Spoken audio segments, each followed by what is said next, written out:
Countless lives are now being saved as a result of our negotiation with Turkey.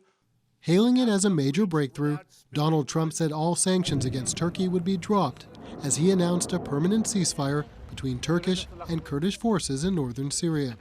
This was an outcome created by us, the United States, and nobody else. But some say Trump is ending a conflict he started. His abrupt decision to remove U.S. forces from northeastern Syria earlier this month gave Turkish President Recep Tayyip Erdogan a green light to attack long-standing enemies, the Kurds.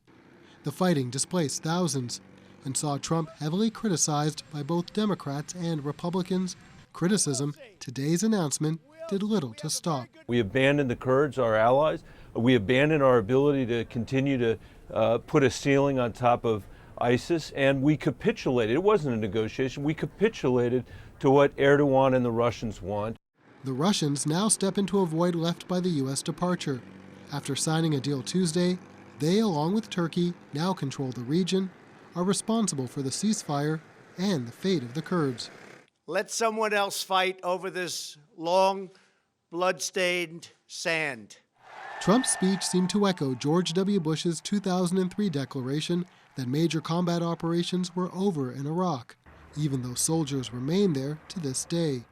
The chief threat here is the return of ISIS. You cannot rely on Syria, Russia, or Turkey to protect the United States against ISIS.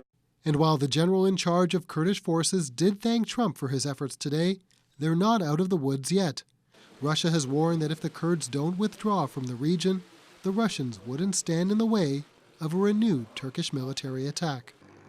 Stephen D'Souza, CBC News, New York.